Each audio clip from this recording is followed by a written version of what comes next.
Happy Friday, everyone, and welcome back to another episode of NHLN Opinion Plus. This is a space for our opinions where we talk about current events and questions the Latino community is curious about.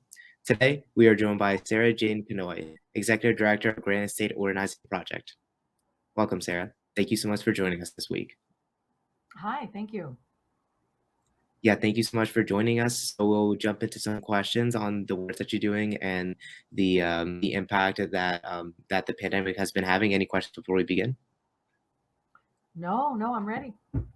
Yeah, thank you. So we wanted to start off by asking, how has the pandemic impacted the work that you do with Granite State Organizing Project? Sure. About a year before the pandemic, we opened up Centro Latino de Hospitalidad, which was a collaboration with one of the Catholic parishes in Manchester that has a large Latino community.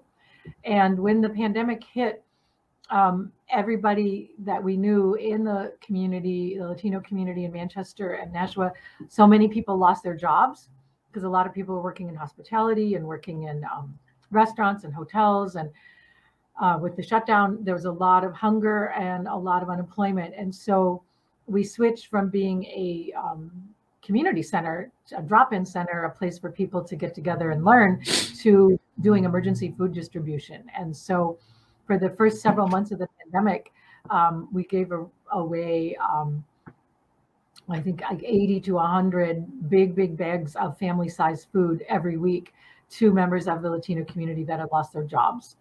So that was a big switch because we're an advocacy organization, we're an organizing organization, not a social service agency, but because people were hungry and were desperate, the community came together, and it wasn't done by me, it was done by the community themselves, but they came together and organized this emergency food distribution, and also help people figure out how to sign up for unemployment, because that was very hard to do. So just that was kind of a big switch. Absolutely. So going off of that, can you explain more on just the demographics of New Hampshire and how have communities of color have grown within New Hampshire? And can you maybe give us more insight on what type of obstacles that they face that you've seen when addressing them, especially with unemployment and with food insecurity? Can you go a little bit more into that, please? Yeah, sure. I think most people know, at least probably most of your listeners know, that the largest growing population in New Hampshire is the Latino community. Um, the state is aging, the white population is aging and moving away, and the only way our population has grown is by members of the Latino community moving into New Hampshire. Um, the I think that the Trump years really hurt the community because during those years, we lost people. I mean, I lost people I know personally to deportation. Somebody was driving without a license, or had a DUI, and the next thing you knew, they were deported or they were in jail. So that created a lot of fear, and that fear means that if you're a member of a mixed status family, if maybe the mom is here on TPS and the dad is here without documents or overstayed a visa and the children are citizens, whatever the situation, if you're in a mixed status family, you're afraid to go to the regular service agencies. You're afraid, and you have good reason to be. Yeah, that is like a very that was what was seen within the last presidential administration. So can you go into, so within your organization it's based off of creating services based off of faith and democratic values. Can you explain more on like how do you use faith and democratic values to empower or to serve marginalized communities within New Hampshire? Sure.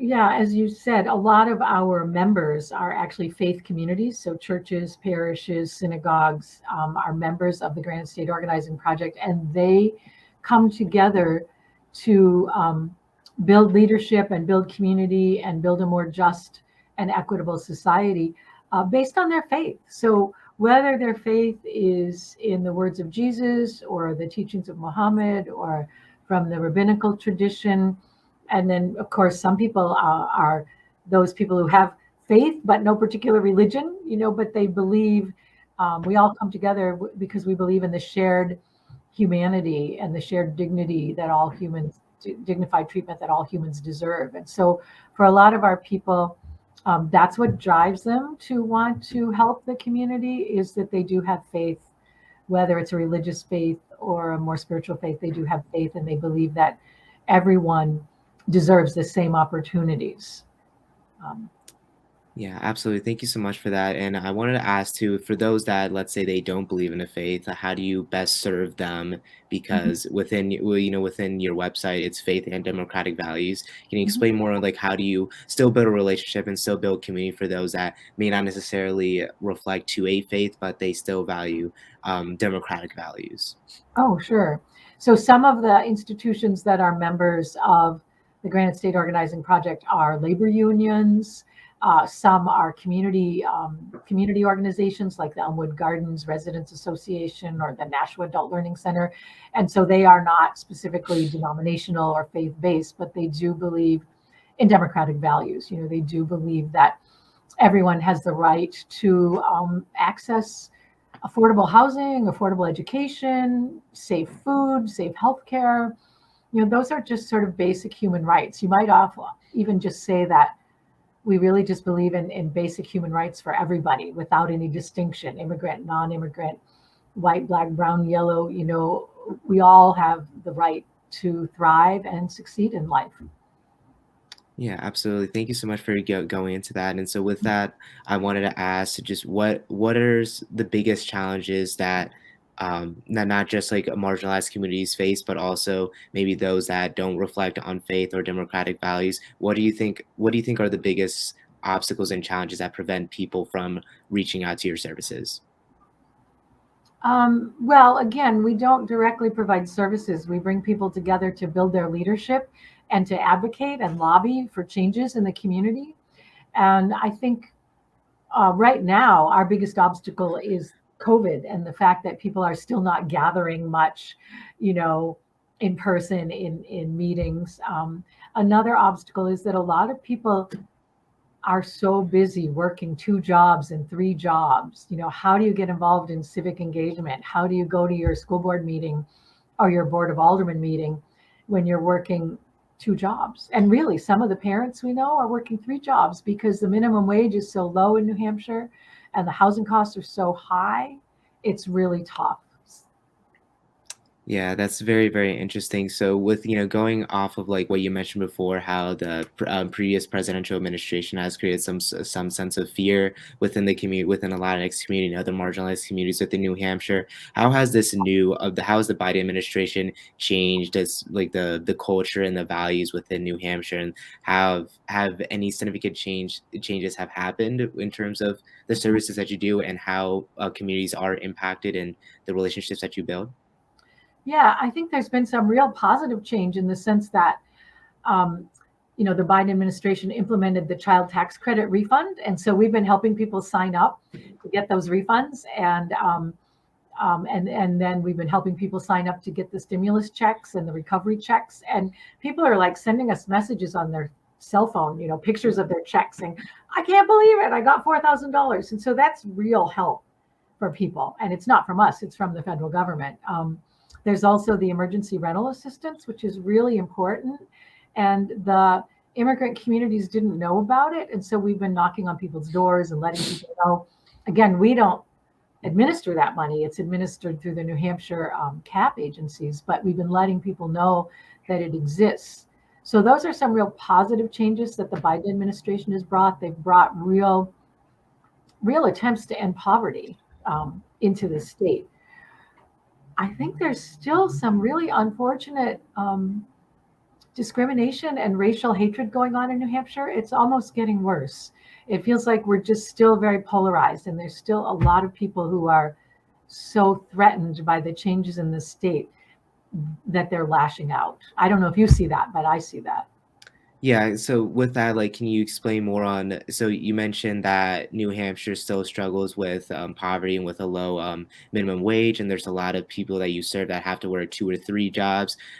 Has that stayed the same from going into the Biden administration? And can you explain more on like has it been worse in the past during the Trump administration? And you explain more on like those type of issues, how have the two presidential administrations have changed? Well, in terms of the wages and the housing costs, that's really local. And so New Hampshire has the lowest minimum wage in New England. Our minimum wage is 7.25 an hour. And, Maine and Massachusetts and Vermont are like 12, 13, 14, $15 an hour. And in New Hampshire, the state legislature has passed an increase in the minimum wage a couple of times, and Governor Sununu has vetoed it every time. So that has nothing to do with the president. That has to do with Governor Sununu, and he has refused to consider raising the minimum wage. And so I think that really hurts our low income communities and our immigrant communities.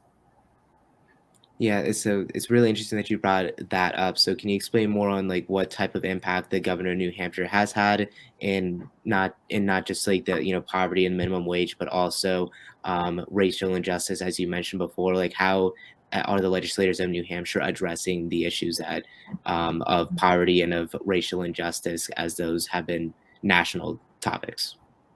Yeah, well, unfortunately, they're going backwards because, as you probably know, they passed last year. They passed and the governor signed something called the Divisive Concepts Law, which says that school teachers can't teach the history of racism and oppression in this country, and the governor supported that. So that has, I think, freed up some of the people who are really threatened by the growing diversity of the state to lash out with a lot of weird behavior and hateful statements. It's pretty telling that all of the people of color, pretty much all of the people of color on the governor's diversity task force resigned after he signed that law.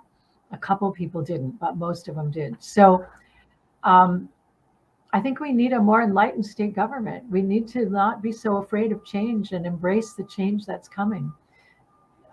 People who are immigrants start businesses. They work hard. They're the ones that are working, keeping us going through the pandemic. That's who's working in the nursing homes, and that's who's doing the elder care in people's houses. So um, I think that the New Hampshire state legislature and the governor just need to wake up and deal with the reality. Thank you so much for that, Sarah. And leading off to that, I wanted to ask what type of programs, what type of actions are you doing in order to address these issues? Because it seems like the issues of poverty and of racial injustice are decisions made at the upper level. How do you think your organization tackle those issues in terms of trying to educate the people that you serve, the families, and even the kids to become meaningful leaders and to teach them the importance of diversity and of different races and how we can all work together and make the world a better place. Can you speak a little bit more on that? Mhm. Sure. I mean, certainly we do lobby at the state legislature. We have been advocating for a bill that would allow people without social security numbers to get driver's licenses because we think that would make people's lives easier and would make the roads safer and everybody safer. And we also do a lot of leadership training. We have a youth group called Young Organizers United, which is all high school students in Manchester who are all immigrant and students of color.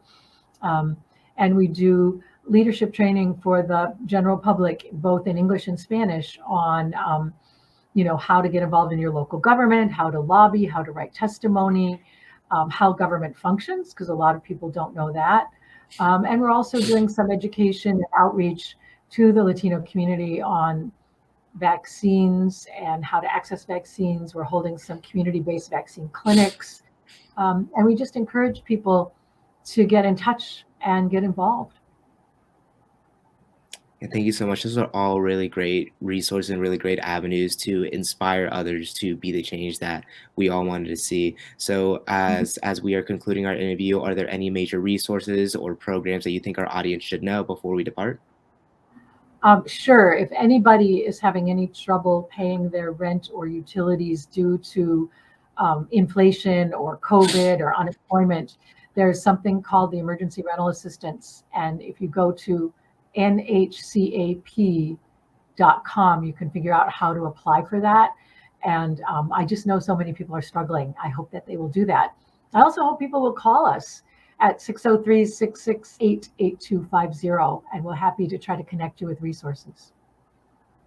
Thank you so much, Sarah, and thank you so much for being our guest on NHLN Opinion Plus. Thanks for having me. And join us for another episode in 2 weeks. For more information about our discussion today, check out our web store on nhllatinonews.com.